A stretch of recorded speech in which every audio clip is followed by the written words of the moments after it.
In Atlanta, you already put on a lot of weight. Like how bigger are you now? So when I first got in here, I was around 270 pounds. I went from 320 back down to 305. So putting on a lot of good weight and then shrunk it down a little bit. Okay, so you went 320, got down to 305. That was the plan all along. Yeah, yep. Get big and then kind of shrink it down, cut off some of that fat. So this is kind of the ideal weight for you, think? 305? Yeah. Oh yeah. Okay. Mobile weight. It's a nice weight to move around in. And go against those 3 techniques and whatnot. So expectations for your second year. You have 4 years of eligibility left. Have a national championship under your belt. That's got to feel nice. What are your expectations for your second year? Just develop physically and mentally to the game, and that's something that the game slows down for you a lot. It slowed down for me. Now just here at spring, being a young guy to a little bit more experience. Learning the plays, executing at a high level.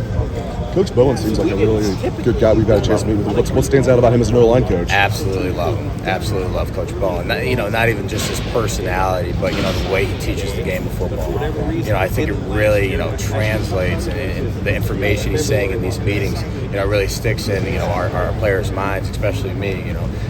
Just the way he teaches ball. You guys have some good depth in that room. Really good depth. How would you describe it?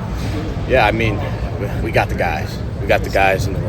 Left tackle to right tackle, and all the way across. And we got the guys, and they got the toolbox, to execute at a high level. What was practice like today? We're hearing it got a little physical. Yeah.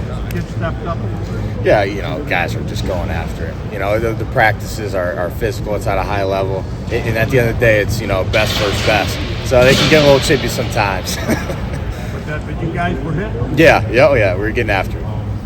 You're talking about Coach Bowen. What have been your thoughts on Coach Dickey and Coach Johnson and their help in the room? I love them. So the fact that we got these coaches, we got a lot more hands-on coaching. You get one-on-one reps, just getting the information that you need to execute.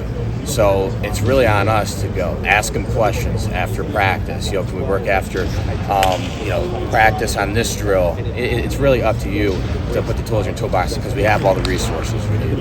And what were your thoughts on the additions of Ethan and Phillip, and how do you think they've really acclimated well? Really good guys. I love them. They're good guys to have in the room, and we push each other in that room too. So it's great. Deontae, what positions are you repping at specifically right now? Right now, I move from left to right, so really just tackle.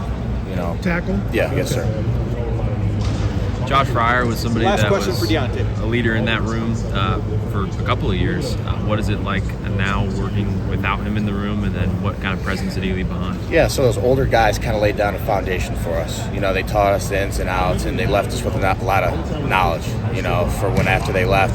And they taught us a lot of good lessons. So, I still talk to Josh. He, pops up in here every now and then, and he was a good guy to have, my freshman year. Thanks so much. Thank you.